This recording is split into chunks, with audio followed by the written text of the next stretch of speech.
అందరికీ నమస్కారం అండి.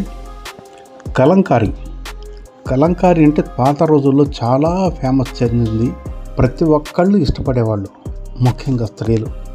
Life beyond uniform with Manikonda Hanumantha Rao మన ఛానల్లో ఈరోజు ప్రత్యేకం కలంకారీ ఎక్కడుంది, ఎలా చేస్తారు చూడాలనుందా, తెలుసుకోవాలందా? అయితే ఈ వీడియో మీకోసమే. బందర్ లడ్డు ఎంత ఫేమస్సో ఈ కలంకారీ కూడా అంత ఫేమస్సే. ఇంతకీ మీకు తెలుసు కదా బందర్ లడ్డు ఎంత ఫేమస్సో? ప్రతి ఒక్కళ్ళు ఇష్టపడేది బందర్ లడ్డు. పిల్లలు పెద్దలు, చిన్న పెద్ద లేకుండా ప్రతి ఒక్కళ్ళు ఇష్టపడేవాళ్ళు బందర్ లడ్డు. ఇంతకీ బందర్ అంటే చాలామందికి తెలియకపోవచ్చు. ఎందుకంటే బందర్ని చాలా కాలంగా మచిలీపట్నం అని పిలుస్తున్నారు. అలాగే మచిలీపట్నంకి పక్కనే ఉంటుంది ఈ కలంకారీ చేసేటువంటి పెడన ఊరు మొత్తం దాదాపు కలంకారీ మీదే ఆధారపడి ఉంటుంది. చాలా ఇష్టంగా చేస్తారు, కష్టపడి చేస్తారు, అందరికీ నచ్చేలాగా చేస్తారు. ఇక్కడ తయారు చేసేటువంటి కలంకారీ వస్త్రాలు దేశంలో నలుమూలకు వెళ్ళడమే కాకుండా విదేశాలు కూడా వెళుతున్నాయి, ఇప్పుడు కూడా వెళుతున్నాయి. పెడన్ గ్రామంలో చేసేటువంటి ఈ కలంకారీ బ్రిటిష్ టైం నుంచి కూడా ఫేమస్. ఇక్కడ దగ్గరలో బందర్ పోర్ట్ ఉండటం వలన బందర్ పోర్ట్ నుంచి షిప్పుల్లో విదేశాలకు ఎగుమతి అవుతుంటాయి.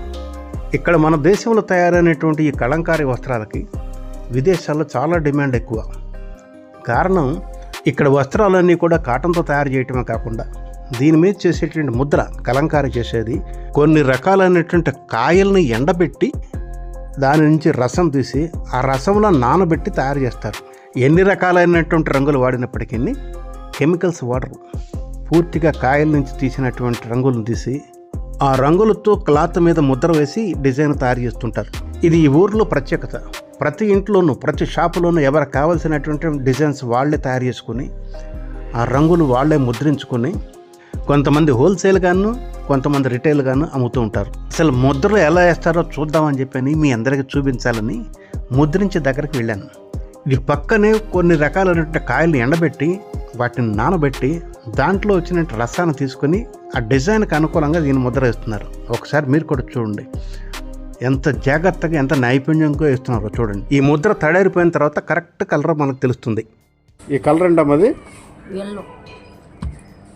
దీని మీద ఎల్లో ప్రింట్ వస్తుంది. ఆరిన తర్వాత వస్తుందా? ఎల్లో కలర్ తర్వాత బ్లూ పడిద్ది. దీని ఇంకో దీని మీద వస్తుంది బ్లూ. ఇలా ముద్ర వేసినటువంటి బెడ్షీట్ని పక్కన ఆరబెడతారు. దీన్ని తడారాక వేరే డిజైన్ మళ్ళీ ఇదే బెడ్షీట్ మీద ముద్రిస్తారు. రోజు ఒకటే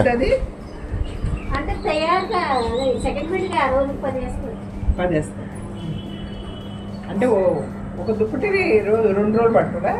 ఫస్ట్ ప్రింట్ కానీ సెకండ్ ప్రింట్ కానీ అయితే ఒక దుప్పటి 2 రోజులు పట్టదా మేడం. మామూలు 4 దుప్పట్లు 5 దుప్పట్లు వేస్తున్నాం. ఇలా బెడ్షీట్ మీద ఉన్నటువంటి డిజైన్ బట్టి ఎన్నిసార్లు ముద్రించాలనేది డిసైడ్ చేస్తారు. ఇంకా బెడ్షీట్స్ కూడా కావాల్సినటువంటి సైజులో ముద్రిస్తూ ఉంటారు. ఇక ముద్ర వాడేటప్పుడు ఏ రకమైన కెమికల్స్ వాటర్ కాబట్టి ఎలర్జీకి ఏమాత్రం ఆస్కారం లేదు అని చెప్పి అంటున్నారు. ఒకసారి ఈ ముద్రించే విధానం కూడా చూడండి ఎలా ఉందో.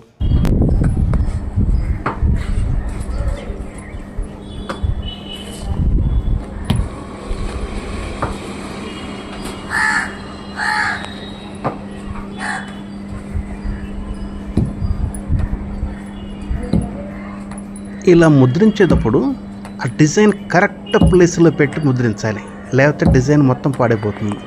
పడ్డ కష్టం అంతా కూడా వృధా అయిపోతుంది. కనుక చాలా జాగ్రత్తగా ముద్రిస్తూ ఉంటారు. ఇలా రకరకాలైన క్లాత్లు అంటే చీరలు, నైటీలు, అంతేకాకుండా నార్మల్గా లుంగీలు కూడా ఇదే రకంగా ఉంటాయండి. లుంగీల్లో ఈ రకమైన ముద్ర వేయటం నేను ఫస్ట్ టైం చూశాను. ఒక లుంగీ కూడా తీసుకున్నాను. అయితే ఈ క్లాతుల్లో నార్మల్గా ఉన్నటువంటి లుంగీలు, నార్మల్గా ఉండేటువంటి టవల్స్ కూడా ఉంటాయి. చీరలతో పాటు నార్మల్ చీరలు కూడా ఇక్కడ లభ్యమవుతుంటాయి.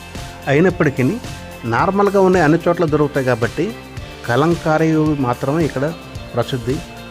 వచ్చిన వాళ్ళందరూ కూడా కలంకారీ వస్త్రాలను తీసుకోవడానికి ఇష్టపడుతుంటారు. రేట్లు చూస్తే నాకు చాలా తక్కువ అనిపించింది.